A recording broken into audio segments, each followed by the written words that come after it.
Hi chess fans, we're gonna look at another amateur game.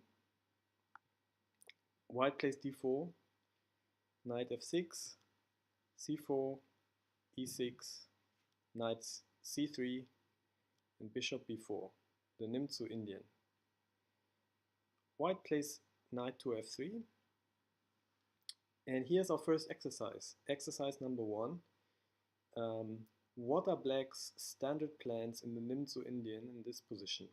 If you want, pause your video. Okay. There are two main moves here for black. The first one is c5, attempting to undermine white's center right away. For example, white can play e3, castle, bishop d3, d5, castle, knight c6, and black has developed and built a good counter structure against white's center. Instead of playing e3, white can also play g3, and this is something that has become very popular recently, and it allows white to develop in a different way, to develop the bishop on the strong diagonal and to castle. Black should take here right away, forcing white to take with the knight, but after castle, bishop g2, the position is a little bit more comfortable for white. So that's why recently in this position here, black players have played another plan, which is the second main plan of black, which is to play b6 to let white have the center for now, and the plan is to develop the bishop on the diagonal on b7. For example, e3, bishop b7, bishop d3, castle, castle, d5. C takes d, e takes d, a3, bishop d6. The game could continue like this. After b6, another main move for white is bishop g5, and then the game can continue like this, and black has a comfortable position. So instead in the game, black played knight to e5, knight to e4, trying to attack the pinned knight on c3 right away. And here comes exercise 2. This move is actually not so precise. What can white do to exploit this little imprecision? Okay, white can play queen to c2 here, and the motive is to develop while at the same time blocking black's development. And why is white blocking black's development here? White attacks the knight on e4 with the queen, and black either takes the knight now, but then white has an edge in development and also controls the center really nicely. So black doesn't want to do this, but then the only choice that black has is to cover the knight with d5 or maybe also f5. White can simply continue developing here e3, and if black continues to develop as well, castle, white can attack the knight again, and now white is always threatening to win a pawn here, and black doesn't want to exchange the knights because he would end up losing a tempo in the opening, or actually 2 tempo, because the knight had to move to e4, and then once it exchanged itself on c3, the bishop is attacked and also has to move back. Okay, so in this position here, white could have exploited this little imprecision in this way. Okay, instead, white played bishop d2, which allowed black to take, exchange, and now actually black has equalized. The game continued d5, e3, knight d7. Okay, so this was actually a mistake, and what can we learn from this? Exercise number 3, find a strong move for white that allows white to either win a pawn or to get a positional advantage. Okay, the right move here is a3, and it takes advantage of the plan to take a pawn here on d5, because this pawn is attacked by the pawn on c4 and also the knight on c3. And once the knight unpins itself, for example, if the bishop moves back, white can win a pawn here like this and is winning. And the only alternative for black is either to move back, but then white gets actually the bishop, so this is not an option. So the only other option is to exchange here. And now white has a positional advantage, not a pawn, but a positional advantage, because the bishop on c8 is blocked in, and on the other hand, the white bishop on f1 is having more space to develop into. So by playing a3, white in effect puts black in this choice of either losing a pawn or having the good bishop with the bad bishop, and this would have been the right plan here for white. Where white actually in the game played a3, black retracted, but then white continued developing here instead of taking the pawn. Okay, the game continued, d takes c, bishop takes c, knight to f6, castles, castles, and rook a to c1. Okay, exercise number 4. What should be black's plan here? Okay, let's have a look at this position. Black has a solid pawn structure, but to finish development, black has to develop the bad bishop on c8. So the solution is quite simple.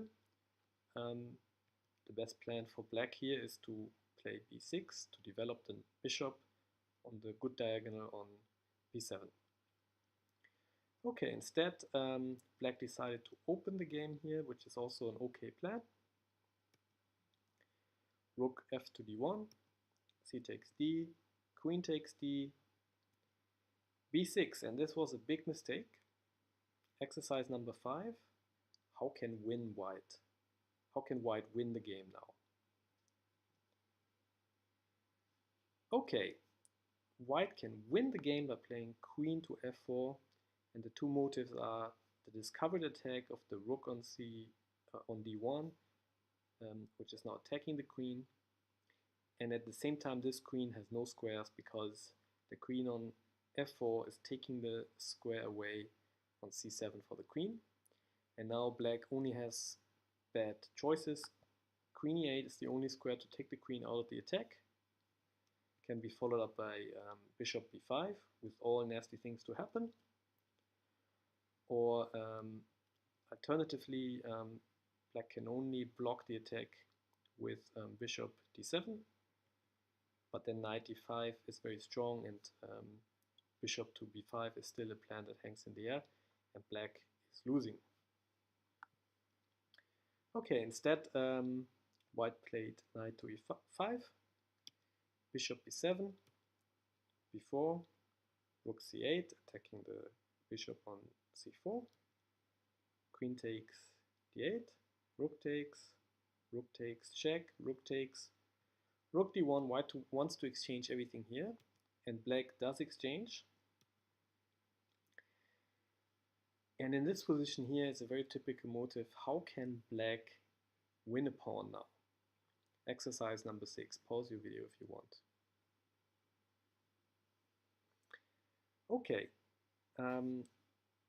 there's a very typical motif here. If white has this pawn structure here and black has a bishop and the option to play a5 like this, in many cases this motif can be exploited, and a good move would have been a5 here. The a5 pawn is like a lever which can open up the pawn structure and crack it open with the support of the bishop. So for example, if white takes here, black takes, now the bishop is attacking the pawn here, and this pawn cannot really be saved. a4, bishop d6, attacking the knight, knight back to f3, knight comes into d5, eyeing to attack the pawn, and also the bishop here is coming in and the pawn is going to fall. Okay, so in this position here, black could have won a pawn like this. Instead, black played knight to e4, activating the pieces, bishop to e2, bishop f6, driving this knight away, knight to c3, wanting to exchange pieces here, so black now has the bishop pair, knight to d4, bishop to b2, attacking the pawn a4, bishop d5, bringing the bishops in to massage these pawns on b4 and a4, bishop d1, a6, f3, g6, king comes in to f2, e5, and now a mistake. So in this position here, black has the bishop pair, and the bishops are well positioned to attack the pawns here. Exercise number 7. How can white save the position and equalize now after black played e5? Exercise number 7. Pause your video and find the best move for white. Okay, white can play bishop to b3 here, and because the bishop on d5 is not protected by the pawn on e6 anymore, white can force the exchange of bishops. If black takes the bishop, white can exchange here, and if black takes the pawn, white can take the bishop here, and either way white was able to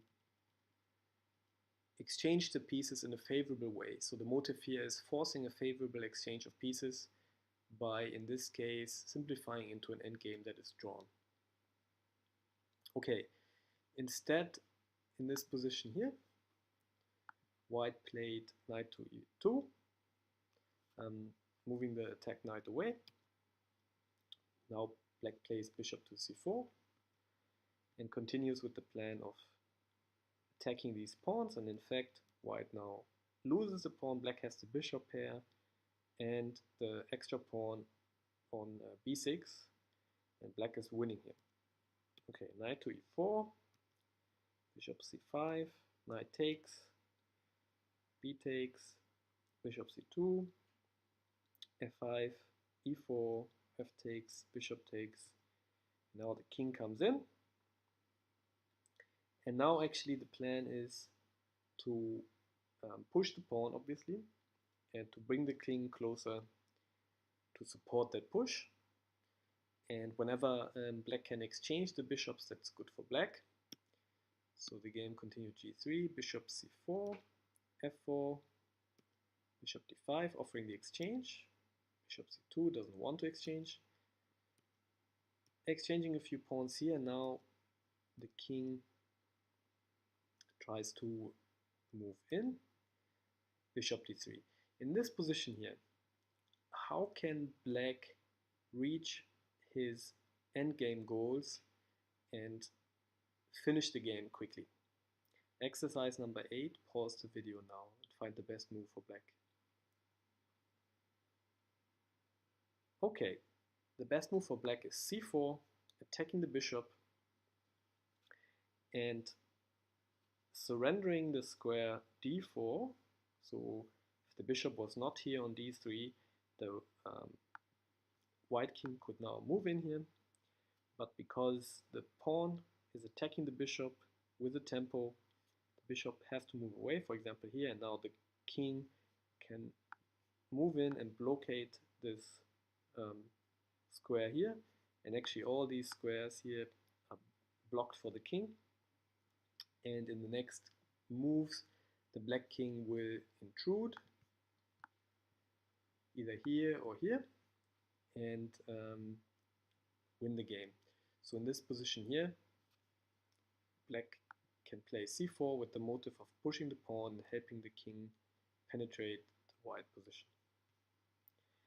Okay, instead, black played bishop f5, and the game ended bishop c4, h5, bishop f7, king c6, bishop c4, king b6, king a5, c3. A little bit back and forth, but the game ended here because of time, because the time ran out. But basically, white cannot stop the black plan of either exchanging the bishop or entering into the white's position with the king. Thanks for watching.